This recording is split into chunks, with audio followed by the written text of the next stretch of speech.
Guys welcome back my channel. And आज का जो हमारा टॉपिक होने वाला है वो है डिसीजन मेकिंग की डिसीजन मेकिंग क्या है और प्रोसेस ऑफ डिसीजन मेकिंग। एक ऑर्गेनाइजेशन में डिसीजन मेकिंग की क्या प्रोसेस है, कैसे कैसे वो काम करती है।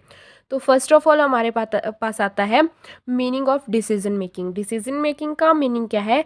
Select of one alternative out of different alternatives. मतलब कि बहुत सारे ऑप्शंस हैं आपके पास, बट आपको एक अल्टरनेटिव सेलेक्ट करना है। अल्टरनेटिव कैसा? ऐसा जो हमारे फ्यूचर के लिए भी हो, फ्यूचर में भी हमारे ऑर्गेनाइजेशन के वो काम आए, ताकि फ्यूचर में भी हमारी ऑर्गेनाइजेशन उस डिसीज़न की वजह से ज़्यादा से ज़्यादा ग्रो करे। यहाँ पे क्या होता है कि आपके पास डिफरेंट अल्टरनेटिव्स होते हैं, बहुत सारे ऑप्शन होते हैं, लेकिन डिसीज़न आपका होता है कि आपको कौन सा अल्टरनेटिव चूज़ करना है और सिलेक्ट करना है। सेकंड वन है डेफिनेशन। एक डेफिनेशन बताऊं मैं आपको डिसीजन मेकिंग की। The process of deciding about something important specially in a group of people और एन ऑर्गेनाइजेशन। जो एक ऑर्गेनाइजेशन होती है या फिर एक कंपनी होती है, उसमें मैनेजमेंट होता है। मैनेजमेंट कैसा? टॉप लेवल का मैनेजमेंट होता है। वो डिसीज़न लेता है जिसमें मैनेजर भी होता है, और वो डिसीज़न किन चीज़ों को लेकर लेता है? अपनी ऑर्गेनाइजेशन को लेकर वो डिसीज़न लेता है। फॉर एग्ज़ाम्पल, एक सिंपल सा एग्ज़ाम्पल लेते हैं। जैसे आपकी फैमिली है, तो अब आपको कहीं घूमने जाना है, या फिर आपने अपनी ग्रेजुएशन कंप्लीट कर ली, आप कुछ और करने वाले हो, या फिर कोई भी डिसीज़न है जो वो आपके घर में क्या होगा कि जो भी आपके घर में सबसे बड़े होंगे, जैसे आपके दादा हैं, पापा हैं, तो वो क्या है कि वो टॉप लेवल का मैनेजमेंट करते हैं।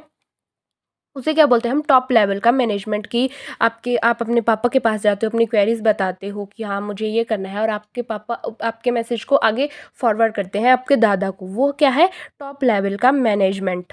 एक ग्रुप बनाते हैं कि टॉप लेवल के मैनेजमेंट के लिए, कि कब करना है, हमें कैसे काम करना है, क्यों करना है, वो एक ग्रुप में सारी डिस्कशन करते हैं।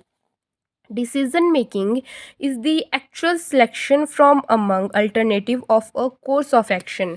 ज़रूरी नहीं है कि डिसीज़न मेकिंग ओनली बिजनेस या फिर किसी कंपनी में ही होता है। हम डेली लाइफ में भी बहुत सारे डिसीज़न लेते हैं। फॉर एग्जांपल, जैसे आपके पास एक डे ले लीजिए आप, तो आप 9 से 5 या 9 से 3 जो है वो पढ़ाई करते हैं, लेकिन बीच में आपके पास 2 आवर्स ऐसे हैं जिसमें आप को जो करना है आप वो कर सकते हैं, मतलब आपका फ्री टाइम है। उन 2 हावर्स में क्या कर सकते हैं? जैसे आपको डांस करना पसंद है और आपका एम है कि फ्यूचर में आपको कोई डांस अकेडमी ओपन करनी है, तो आप उसकी प्रैक्टिस कर सकते हैं। ऐसा कुछ करना कि जो फ्यूचर में आपके काम आए। उन 2 हावर्स का आपको कैसे यूटिलाइज़ करना है, वो आपके ऊपर डिपेंड करता है। डिसीज़न मेकिंग जो है वो एक लेंथी प्रोसेस है, बहुत लंबी प्रोसेस है ये।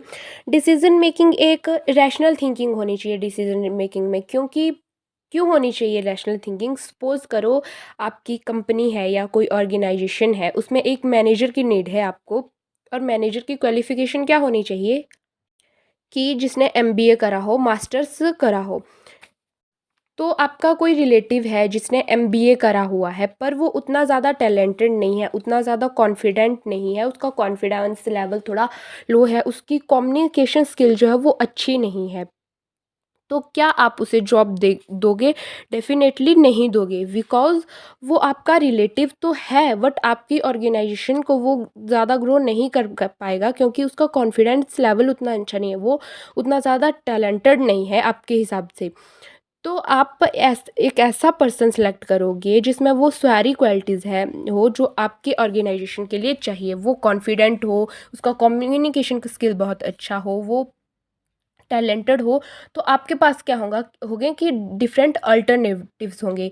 आप एडवर्टाइजमेंट के थ्रू अपनी डिस्क्रिप्शन रख सकते हो कि हाँ आपको एक मैनेजर की ज़रूरत है, उसकी क्वालिफ़िकेशन ये होनी चाहिए और क्वालिटीज़ ये होनी चाहिए। या फिर आप इंटरव्यू वाला ऑप्शन भी जो है वो रख सकते हो। मतलब आपके पास क्या होगा कि डिफरेंट अल्टरनेटिव्स होंगे, और वो आप पर डिपेंड करता है फिर आपको कौन सा पर्सन जो है वो सिलेक्ट करना है। आपको एक ऐसा पर्सन चूज़ करना है जो टैलेंटेड हो और उसने एमबीए भी करा हो। तो अब क्या आता है हमारे पास? Process of decision making. Define a problem and analyse the problem. Next है हमारे पास डिफाइन द प्रॉब्लम, कि हमें हमारी जो प्रॉब्लम होती है ना वो डिफाइन करनी है।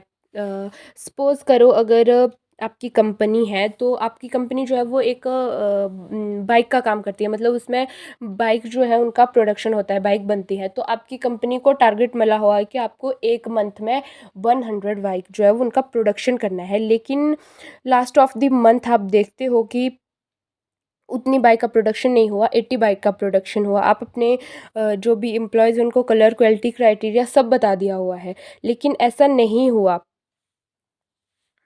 तो वो क्या है कि आपकी वो प्रॉब्लम है। अब एनालाइज़ द प्रॉब्लम क्या हुआ कि लास्ट ऑफ मंथ आपका टारगेट वो कंप्लीट नहीं हुआ, तो आप क्या करेंगे, एनालाइज़ करेंगे कि क्या प्रॉब्लम आ रही है। क्या आपके पास टाइम कम था और प्रोडक्शन रेट ज़्यादा था, या फिर आपके एम्प्लॉयज़ ने प्रॉपरली काम नहीं किया है, या फिर आपकी मशीनरी काम नहीं कर रही है, या फिर मनी प्रॉब्लम है, कॉस्ट प्रॉब्लम थी।